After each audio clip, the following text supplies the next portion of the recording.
नमस्कार दोस्त। बात है 10 अप्रैल 1912 की। आरएमएस टाइटैनिक दुनिया का सबसे बड़ा और लग्जरियस जहाज अपने जमाने का अपने पहले सफर के लिए निकलता है। ये जहाज साउथ ईस्टर्न इंग्लैंड से न्यूयॉर्क जा रहा है। इसके अंदर हर तरह के लोग बैठे हैं, बड़े बड़े एक्टर से लेकर इमिग्रेंट्स जो अमेरिका जा रहा है बेहतर जिंदगी की तलाश में। तो आइए जानते हैं इस वीडियो में। Titanic was a new breed of luxury liner. Piper grazed the right side of the ship. And all of a sudden she lifted up quickly. Everything.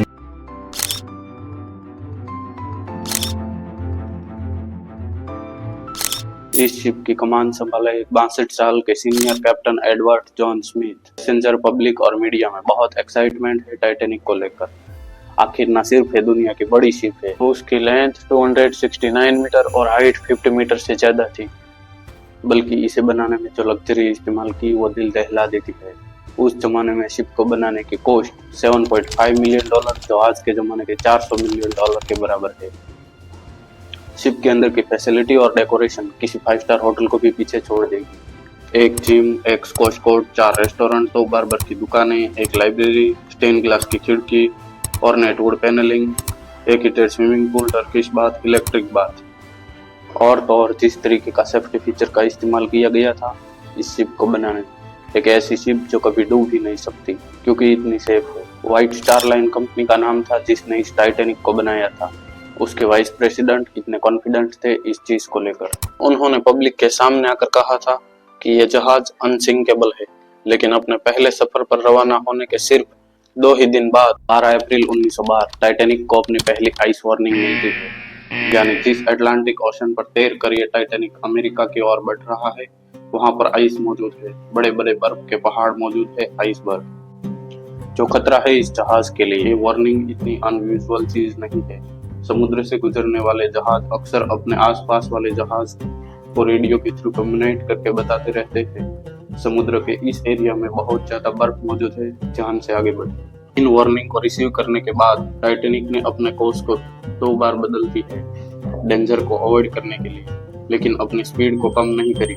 21.5 knots जो कि 40 किमी पर आवर के बराबर होती है, इतनी तेजी से जहाज आगे बढ़ता है अपने लक्ष्य की ओर। 7 और आइस वार्निंग दी जाती है, लेकिन कैप्टन स्मिथ और उसके ग्रुप इसे इग्नोर करते हैं। टाइटैनिक की रफ्तार को कम नहीं करी। धीरे धीरे सूरज ढल जाता है और रात हो जाती है, तापमान नीचे गिरता है। चांद बाहर नहीं आया था तो बिना मून कोई मूनलाइट नहीं थी, तो विजिबिलिटी बहुत कम थी। जहाज के ऊपर एक क्रूज नेट होता है, एक छोटा सा प्लेटफॉर्म जो काफी हाइट पर होता है, लुकआउट पॉइंट कहते हैं।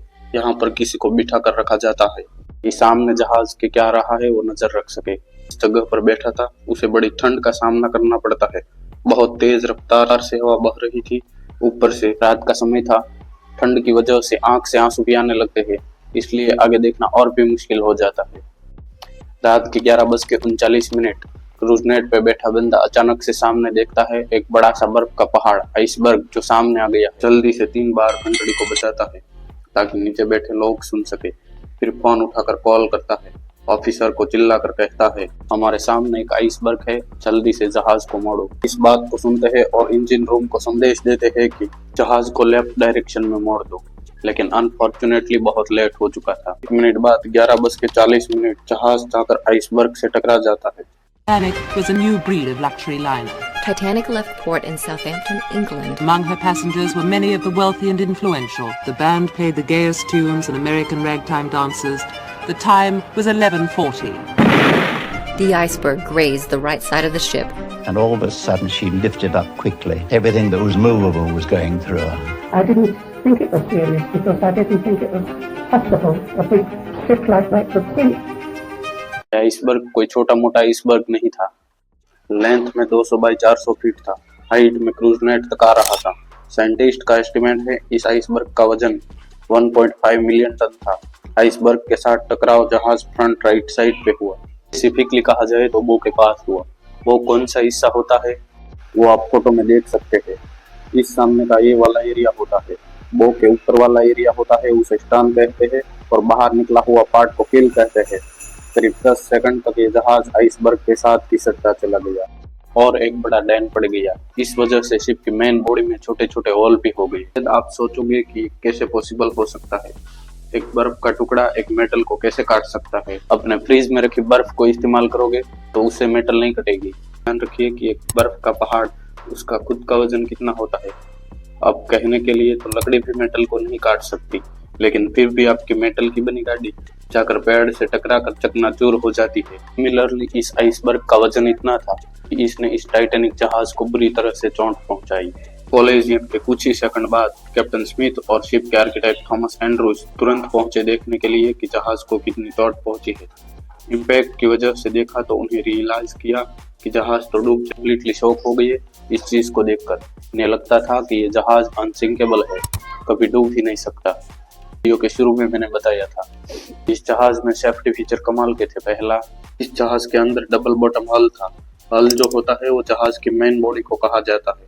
डबल बॉटम हल का मतलब है इसमें 2 लेयर होते हैं। अगर नीचे से एक लेयर टूट भी गई तो दूसरी बचा लेगी।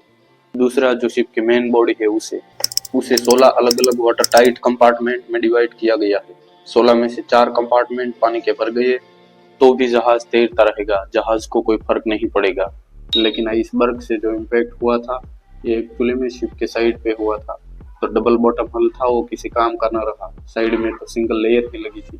और दूसरा, ये इम्पैक्ट इतना बड़ा था कि 16 में से 6 वाटर कंपार्टमेंट ऑलरेडी ब्रीच हो चुके थे, उनमें पानी भर चुका था। लिमिट 4 तक की थी। 6 कंपार्टमेंट का पानी से भरने का मतलब ये जहाज अब डूब जाएगा। ये कभी न डूबने वाला अनसिंकेबल जहाज भी अब डूब जाएगा।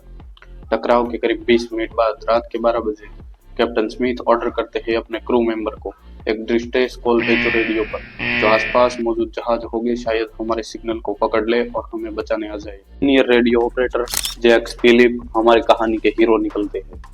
लगातार एक के बाद एक डिस्ट्रेस सिग्नल भेजते हैं, कोई रिस्पॉन्स नहीं आता, और भेजते हैं।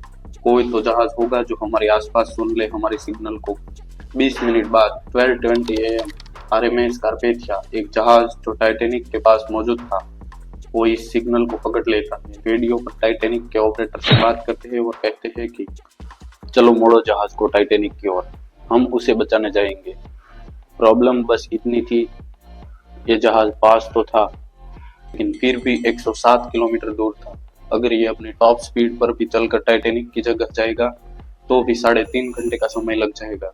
3 घंटे में क्या टाइटैनिक बचा रह सकता है? क्रू मेंबर साइड चलाते हैं हवा में, इस उम्मीद में कि आसपास में मौजूद शिप है वो जान दे देगी हमारी ओर।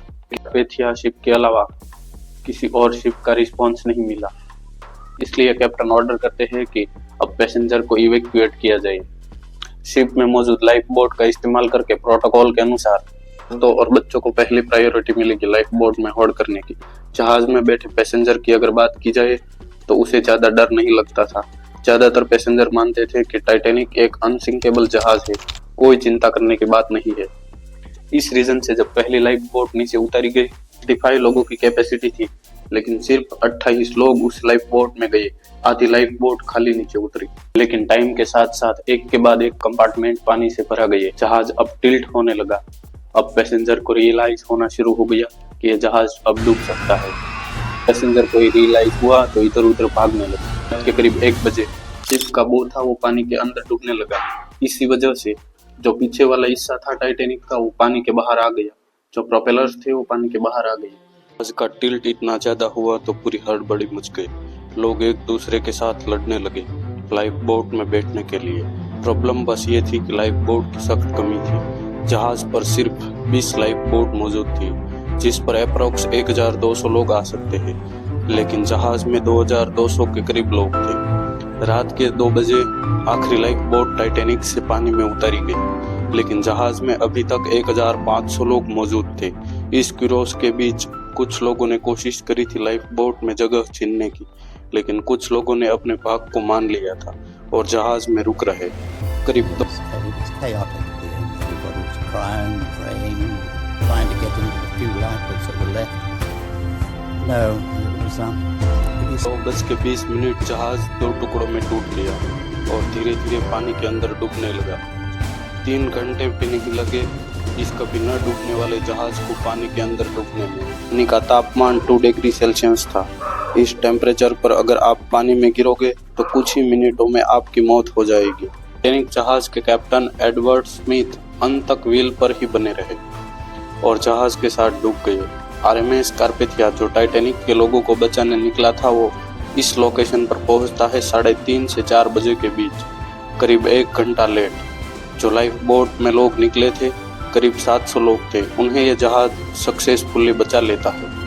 टाइटैनिक को डूबने के बाद बहुत से सवाल उठे, कहीं कंट्रोवर्सी हुई, कहीं इन्वेस्टिगेशन कराए गए, कुछ ऐसी अनजान बातें सामने आई जिसको लेकर सब चौंक गए।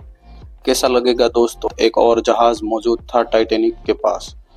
टाइटैनिक के सिर्फ 37 किलोमीटर दूर, जो टाइम पर पहुंच सकता था टाइटैनिक में बैठे पैसेंजर को बचाने के लिए। बात सच है, उस जहाज का नाम था SS कैलिफोर्निया। टाइटैनिक के आइसबर्ग से टकराने से 1 घंटे पहले आखिरी मैसेज SS कैलिफोर्नियन की तरफ से आया था। ने कहा था, सावधान रहना, यहाँ पर बहुत आइसबर्ग है। उसके बाद 11:15 रात के कैलिफोर्नियन जहाज में जो रेडियो ऑपरेटर था, उसने अपना रेडियो ऑफ कर दिया था।